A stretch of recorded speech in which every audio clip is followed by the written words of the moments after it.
Problems छोटी छोटी नहीं आती बल्कि किंग साइज बड़ी बड़ी प्रॉब्लम्स आती हैं। इनकी फैमिली लाइफ जो है बहुत मायनों में इनस्टेबल भी रहती है कि दवा खाना, पागल खाना, जेल खाना, इन तीनों में से कोई एक चीज इंसान को मिलती ही मिलती है। इसमें एक तो उपाय है राहु आठवें घर में। जी हाँ, आठवां घर परेशानियों का, ऑब्स्टेकल्स का, दिक्कतों का, और राहु खुद भी यही सब चीजें देने वाली एनर्जी माने जाते हैं। तो जब ये दो तरह के एनर्जीज का मेल होता है तो ये जीवन में किस तरह के चेंजेस लेके आता है, आज के वीडियो में हम यही चर्चा करने वाले हैं। आज हम चर्चा करेंगे कि राहु जब भी आठवें घर में होता है ये हमारी नेचर को किस तरह से चेंज करता है, ये हमारे घर के वास्तु से इंटरेक्ट करके हमारे जीवन में किस तरह के बदलाव लेके आता है, कौन कौन से ऐसे प्लेनेट हैं जिनकी वजह से यही राहु जो है ये लॉटरी भी बन जाता है, यानी अचानक से धन देने वाली एनर्जी बन जाता है। और अगर ये राहु खराब कर रहा है तो इसकी रेमेडीज क्या क्या हो सकती हैं, इन सभी चीजों की चर्चा हम आज के वीडियो में करने वाले हैं। नमस्कार, मेरा नाम है योगेश शर्मा। स्वागत है आपका happy life with Yogesh Sharma.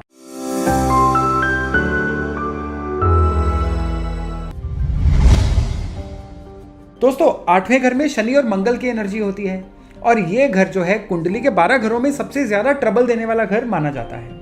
Rahu यहां पर हो तो कहते हैं प्रॉब्लम्स छोटी छोटी नहीं आती बल्कि किंग साइज बड़ी बड़ी प्रॉब्लम्स आती हैं। अब ये इस इंसान का जो जीवन होता है ना, ये एक झूले की तरह बन जाता है, परेशानियों में झूलता हुआ इंसान। और नेचर में किस तरह की चेंजेस आते हैं इस तरह के राहु वालों के, ज्यादातर देखा गया है कि सबसे पहले तो इनकी आभास शक्ति बहुत ज्यादा हो जाती है। उस आभास शक्ति के कारण ये लोग आने वाली अनहोनी को पहले ही सेंस कर लेते हैं और उसकी वजह से भी कई बार देखा गया है कि इनका जो इमोशनल बैलेंस होता है ना, वो कहीं ना कहीं गड़बड़ा जाता है।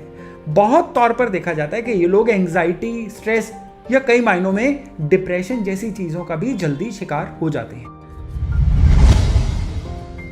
यही राहु सेकंड हाउस यानी पैसे के स्थान को भी अपनी सीधी दृष्टि दे रहा होता है, तो उसकी वजह से पैसे के मामलों में भी इनका जीवन जो है काफी ज्यादा उतार चढ़ाव से निकलता है। पैसे के मामले में, फैमिली लाइफ की स्टेबिलिटी के लिहाज से बहुत बार देखा गया है कि इनकी फैमिली लाइफ जो है बहुत मायनों में इनस्टेबल भी रहती है।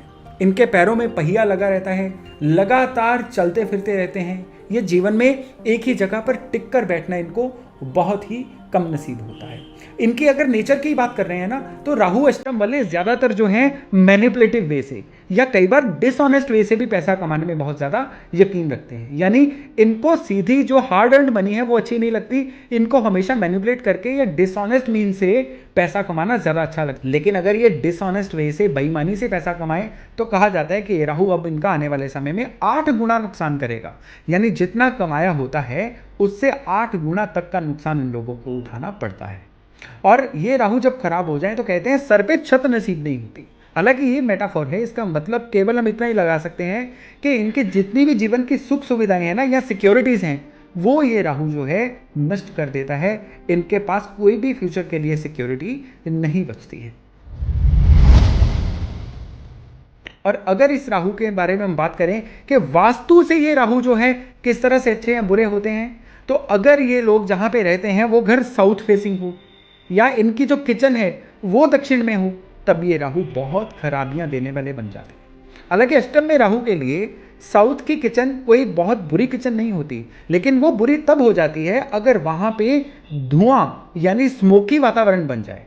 तो राहु अष्टम वाले जब भी किचन साउथ में रखें तो इनको वहां पे एग्जॉस्ट का, चिमनीज का बहुत अच्छे से प्रबंध करके रखना चाहिए, क्योंकि अगर वहां पे धुआं इकट्ठा होगा तो अब ये जो आठवें घर के राहु है ना, हर तरह की परेशानियां जीवन में लाने के लिए तैयार हो जाएंगे। इसके अलावा अगर इनकी गली या जो रोड होती है घर के बाहर, उसका लेवल ऊंचा हो और घर का लेवल नीचा हो जाए तो भी ये जो राहु है बहुत ही खराब राहु बन जाते हैं। इसके अलावा अगर 12वें घर में बुध आ जाए तो कहा जाता है कि दवा खाना, पागल खाना, जेल खाना, इन तीनों में से कोई एक चीज इंसान को मिलती ही मिलती है। यह भी मेटाफोर है। जेल खाना का मतलब विवाद, दवा खाना का मतलब है बीमारियां और पागल खाना का मतलब है एंजाइटी या डिप्रेशन। यानी इन चीजों में से कोई एक चीज जो है इंसान को तब हर हालत में मिलती है जब राहु 8वें और बुध ग्रह जो है ये 12वें घर में हो जाए। 12वें घर की बात चली है ना, तो 12वें घर में बुध की जगह पे अगर मंगल हो तब ये राहु एकदम से अच्छे वाले राहु बन जाते हैं। तब भी इस इंसान को जीवन में ना राहु की परेशानियां आती हैं, बल्कि इसी राहु की वजह से जीवन में पैसा जो है खूब मात्रा में इनको मिलता है। ये मंगल ही है जो राहु को कंट्रोल करते हैं। यही मंगल अगर पहले या 8वें घर में भी हो तो भी ये जो राहु वाले हैं इनको जीवन में कोई परेशानी नहीं आती, बल्कि ये राहु जो है इनकी तरक्की के रास्ते खोलता चला जाता है। 8वें घर में राहु दरअसल नतीजा कैसा देंगे वो बर्थ चार्ट में चंद्रमा की पोजीशन से देखना जरूरी है। चंद्रमा अच्छे होंगे तो ये जो राहु हैं फिर भी कहीं ना कहीं अच्छा रिजल्ट जरूर देंगे, और चंद्रमा अगर बुरे होंगे तो फिर सदा ही ये जो राहु हैं जीवन में खराबियां पैदा करते चले जाएं। और इसी चंद्रमा की मदद ली जाती है इस राहु की नेचर को पहचानने के लिए। वो कैसे? 8वें घर के राहु कभी भी सोर्स नहीं पता लगने देते कि दरअसल लाइफ में दिक्कत आ कहां से रही है। बीमार होंगे तो बीमारी का कारण नहीं समझ आएगा, पैसे के मामले में दिक्कतें आ रही हैं तो समझ ही नहीं आएगा कि दरअसल ये दिक्कत आ क्यों रही है, या रिश्तों में अगर गड़बड़ होगी तो उसका कारण समझ नहीं आएगा। अब यहाँ पे एक टेस्ट होता है, ये उपाय नहीं है, टेस्ट है कि चंद्रमा की धातु यानी चांदी, स्क्वायर चांदी का टुकड़ा 2 महीने के लिए, करीबन 1.5 या 2 महीने के लिए अपनी पॉकेट में रखना चाहिए। अब इसको पॉकेट में रखने के बाद वो कारण स्पष्ट होने शुरू हो जाते हैं कि दरअसल ये दिक्कत आ क्यों रही थी। कहते हैं ना, जब कारण पता चल जाए तो उसको रिमूव करना, उसका इलाज करना बहुत ही आसान हो जाता है। तो ये तो था कि इस राहु की नेचर को पहचाने कैसे। अब अगर ये राहु यहाँ पे खराबियां दे रहे हैं तो इसके उपाय क्या क्या किए जा सकते हैं? इसमें एक तो उपाय है कि हमेशा रात को सोते समय बेड साइड पे सौंफ जरूर रखें, किसी भी जार में डाल के सौंफ बेड साइड पे जरूर रखनी चाहिए। इसके अलावा घर के साउथ ईस्ट कॉर्नर में एक 0 वाट का रेड बल्ब 24 घंटे 7 दिन जलता रहना चाहिए, इसको जरूर चलाना चाहिए। इससे अष्टम के राहु का जहर जो है बहुत हद तक डाइल्यूट हो जाता है, ठीक हो जाता है। इसके अलावा एक रेमेडी है जिसमें हम चंद्रमा की सहायता लेते हैं। राहु की चीज यानी लेड एक धातु होती है। ये लेड जो है आपको हार्डवेयर की शॉप से मिल जाएगा। आधा किलो के 8 टुकड़े लीजिए, यानी टोटल ये 4 किलो हो जाएगा।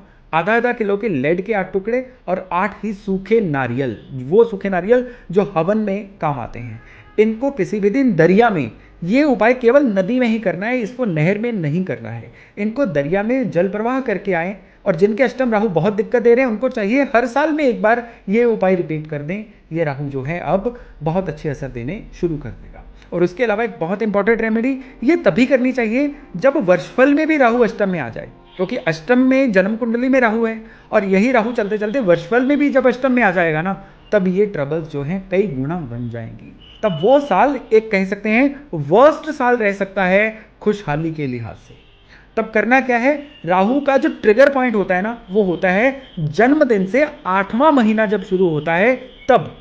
तो 7 महीने बाद जब 8वां महीना जन्मदिन के बाद शुरू होगा, 8 दिन लगातार 8 साबुत बादाम, वो बादाम जो शेल वाले बादाम होते हैं लकड़ी वाले, 8 दिन 8 साबुत बादाम शिव मंदिर में शिवलिंग के आगे रख के आइए, अपनी प्रार्थना करिए, रोजाना 8 बादाम चढ़ा के उनमें से 4 उठा के वापस ले आइए।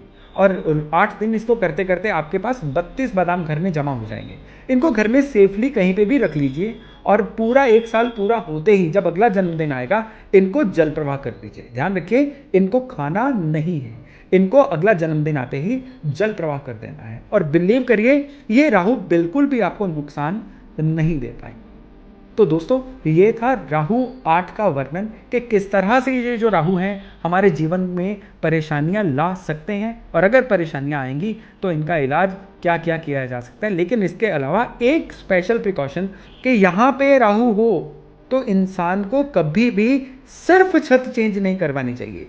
कई बार ऐसे सर्कमस्टांसेस आ जाते हैं कि दीवारें वहीं खड़ी रहती हैं, छत को चेंज करवाना पड़ जाता है। उस केस में पुरानी छत के जो एलिमेंट्स होते हैं थोड़े बहुत नई छत में यूज़ करने चाहिए, और अगर हो सके तो थोड़ा थोड़ा दीवारों को भी साथ में कंस्ट्रक्ट करवाना चाहिए, जिससे ये जो राहु हैं खराबी ना दे पाए। तो आज 8वें के राहु के बारे में यही चर्चा थी। बहुत जल्द मिलते हैं अगले वीडियो में 9th हाउस के राहु के साथ। तब तक अपना खूब ध्यान रखिएगा। नमस्कार।